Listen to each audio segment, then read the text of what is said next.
Sekarang ni macam-macam kan isu. Harga minyak naik, orang sana sini, banyak bisnes yang tengah struggle. Tapi di Public Auto World, kita hari-hari ada delivery kereta.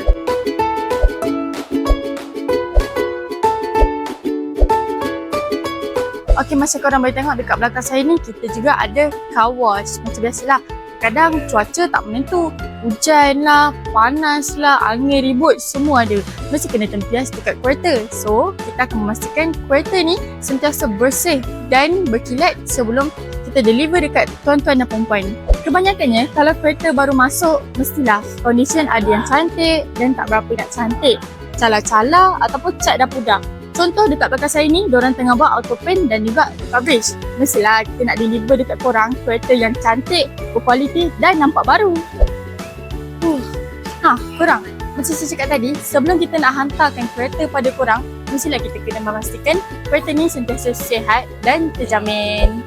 Korang, dekat sini pun kita ada salesman yang berpengalaman tinggi yang boleh guide korang daripada A to Z, bagi korang cadangan dan juga idea.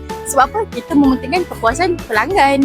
Guys, good news. Sekarang ni dekat tempat kita memang tengah ada harga runtuh kau-kau dengan waranti bermula pada 1 hingga ke 5 tahun. Jadi, kalau you guys mencari kereta terpakai yang murah dan juga berkualiti tinggi, datanglah dekat showroom kita. Kita menyediakan tempat yang sangat-sangat selesa untuk korang borak-borak dengan salesman kita yang sangat-sangat friendly.